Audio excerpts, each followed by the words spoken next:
Hi everyone, this is my March wrap-up video, basically looking back at what I wanted to read this month, what I actually read this month and what I haven't read this month. You'll probably notice there'll be a lot of silent moments where up comes a picture of a book cover. That's because a lot of the books I've read this month I actually borrowed from the library, and so I don't have a physical copy of them yet. So just bear with me, I'm still learning which is the best video program to be using at the moment. If you know of a really good one, please leave a comment below and let me know which one you think I should be using, because this is, filming is still very much outside my comfort zone and I'm still learning, so any help would be greatly appreciated. So right at the beginning of the month I finished a book that I started back in February at the very end of the month, and it didn't take me long to get through considering how big it was, and that was this book, Heir of Fire by Sarah J Maas, which is the third book in the Throne of Glass series. I really enjoyed this one. The fact I've actually had to go out and buy the next book, Queen of Shadows, because my library doesn't hold a copy of it, so frustrating, would tell you that I'm really enjoying this series now. I'm liking the characters. I particularly like some of the new people we are introduced to in Heir of Fire. I'm certainly very interested to see where their storylines go. There's a lot of setting up for future events in this book, so some of you might find it a bit slow. Some of you might be fed up of the emotional turmoil that Selena's going through, particularly in the first half of this book. Maybe thinking to yourself, come on, she's done this already. I think we actually needed to go through that turmoil with her, because there's a lot of things that Selena hasn't dealt with in her life, and this is like a culmination of all those things. I really enjoyed Heir of Fire, and I will certainly be ploughing my way through the rest of the series. Another book on my reading pile that I have read this month is the Disney Twisted Tales series. I've read 4 books out of that series. The Beast Within, which was the weakest of the books, looking at an alternative view of the story of Beauty and the Beast, focusing mainly on the Beast and 3 witches who are sisters of the Enchantress. And I didn't like the way this book went. I have done a full review for that. If you would like to see that review for Beast Within and As Old as Time, I'll leave a link down below. In fact, I will leave a link down below for all the book reviews that I've done this month, so you can go and check them out for further details. So I also read As Old as Time, which I thought was a very good alternative Beauty and the Beast story. It was certainly one of my favourite ones that I read out of the Twisted Tales series. I've also managed to read Once Upon a Dream, which is the Sleeping Beauty story. These are all written by Liz Braswell, and certainly Once Upon a Dream and As Old as Time were really, really good, and I highly recommend them to any fans of Disney and if you like alternative Disney stories.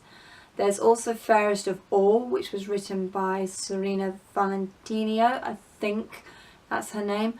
That was much better than A Beast Within, the other book that she wrote, looking at the evil stepmother from Snow White and the Seven Dwarfs. I've never seen Snow White and the Seven Dwarfs, which as a Disney fan is a real sort of shocker and horror on my behalf, but it was a really good character analysis of the evil stepmother.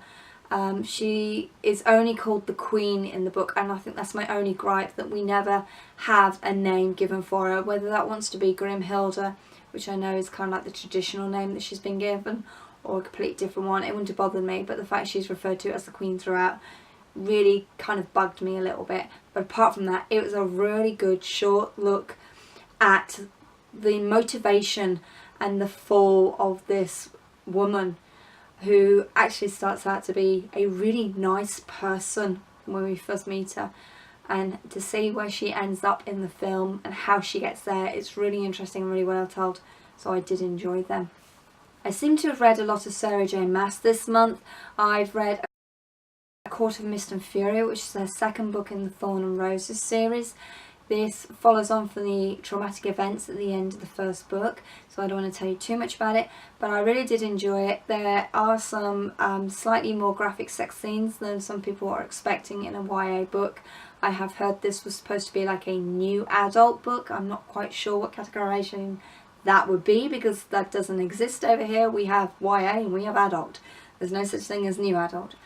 But it was a really good story. I certainly enjoyed it a lot more than I liked Thorn of Roses, which I did like, but Mist and Fury was a lot better, and I'm really looking forward to seeing where this series goes.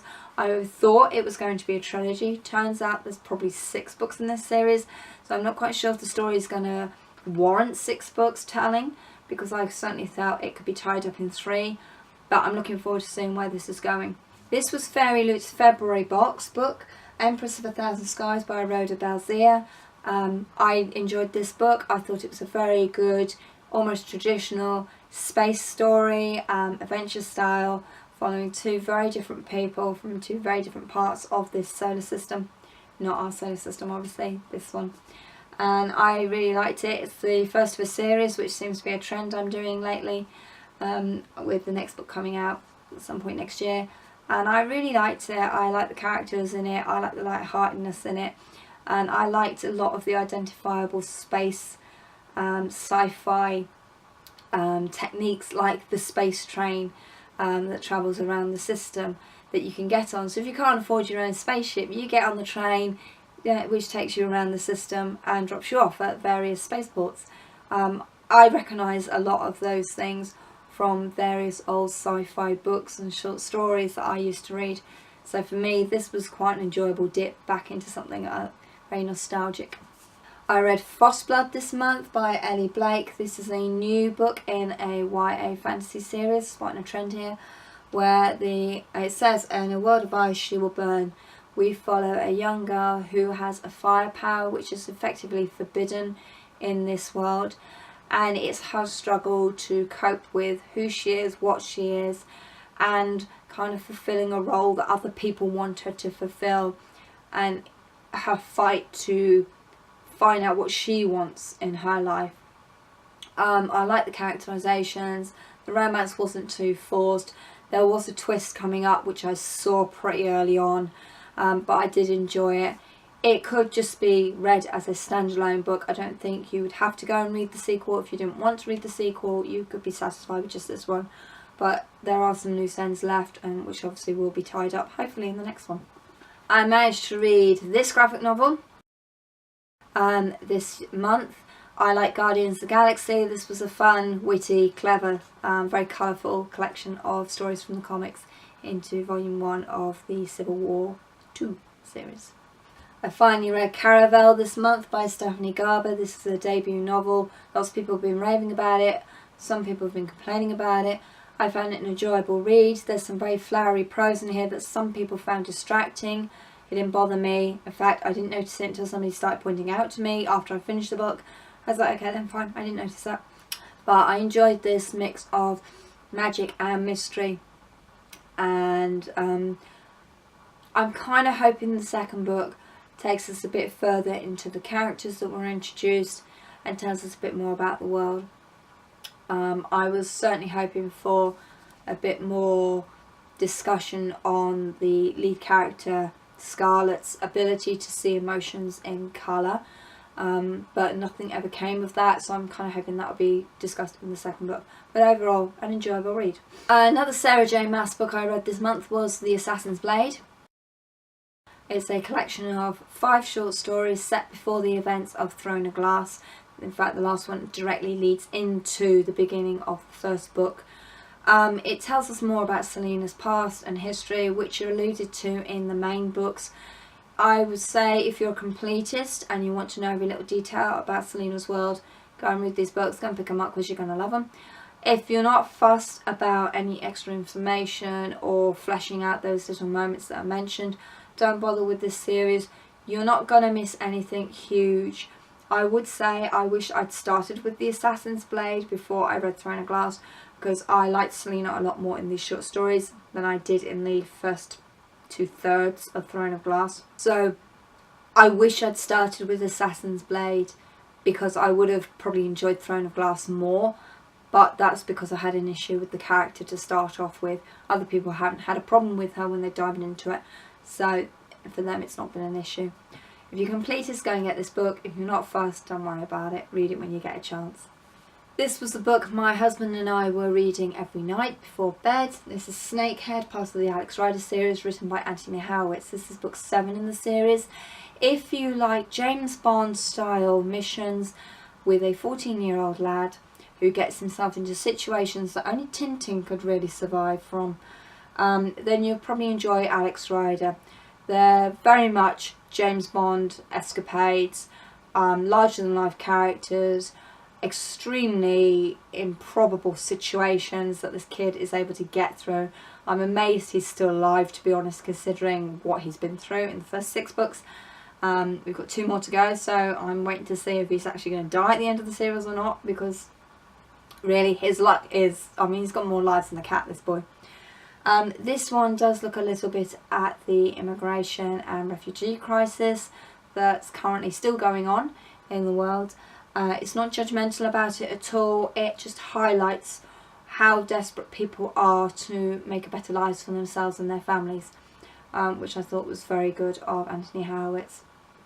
Again, there's a madly insane plot going on in here. There's somebody who wants to do something completely outrageous, and Alex has to save the world again. But they are very enjoyable reads, they're very quick reads, and you know exactly what you're going to get when you open up an Alex Rider book. And finally this month I read Anna Dressed in Blood by Kendra Blake. This was a complete turn of genre. This paranormal horror, romance, YA book.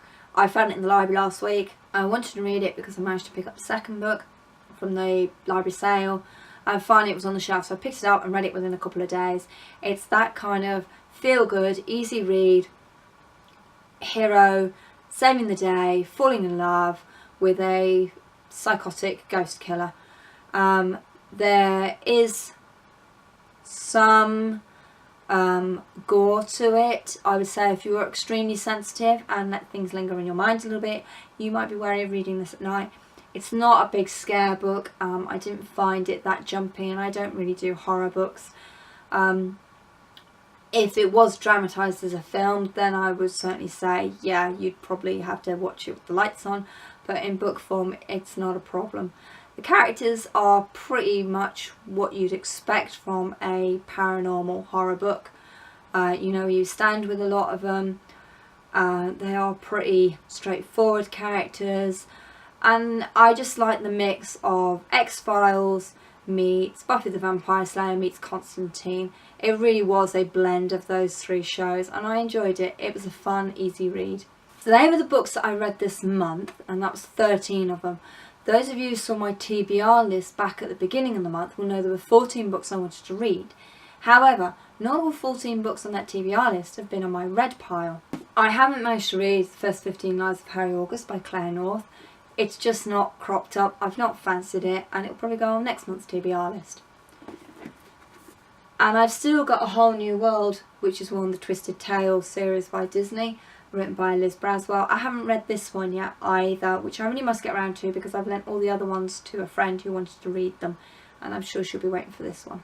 It's only Thursday today. I do have one more day left in the month, so I'm still playing my way through Wayfarer by Alexandra Bracken. I have to say, this one's not as grippy as I thought it should be at the beginning. In fact, I don't really remember much of what's happened right at the beginning, which is really bad. I was paying attention when I was reading it. I just thought it would be a bit more into the action, and it's it feels like it's slowed right down, and we're going back through an explanation series again. I'm actually in the middle of a chapter here, and I've just stopped in the middle of the chapter. So I'm kind of hoping this is going to pick up, because at the moment it's quite a disappointing sequel to an okay first book. But again, I like the cover, so we'll see what happens. But I should maybe have this finished by the end of the month. We'll have to see how I get on the evenings. So that was my wrap-up list. Like I say, 13 books this month. I wanted to do 14. I think I was slightly ambitious with the books I put down on my TBR for March. So I'm really going to have to think about it for April a little bit harder, and be a little bit more discerning in my choices, I think. Let me know how many books you managed to get through this month. What were your highlights? I would certainly say I've read some really stonking good books this month. I have certainly enjoyed Frostblood without a doubt. Caravel was very entertaining. Empress of a Thousand Skies I really enjoyed as a light-hearted book. Snakehead was James Bond in print. I really enjoyed that. So, you know, all the Sarah J Maas books, I really enjoyed them. I'm obviously in that role at the moment and enjoying that genre of book and style of writing. So I would say I've done quite well in actually enjoying almost all my books this month. Like I said, the only disappointment was The Beast Within, but I'm glad I started with that one in the Twisted Tales series and didn't finish with it, because that would really put me on a downer for that collection of books. Let me know what you've read, what was good this month for you, what you're planning to read next month would be great. Link me to your TBRs, wrap-up videos down below, please. I love going to watch these kind of things, seeing what other people are reading and going, oh yeah, fancy reading that one, putting it on my own list for some point later in the year. Thank you for watching. Thank you for putting up with my husky voice. I am still getting over a horrendous cold, which has really affected me this week. And my throat is actually quite painful when I talk for long periods of time. So thank you very much for putting up with it. Thank you for watching. Happy reading. Bye everyone.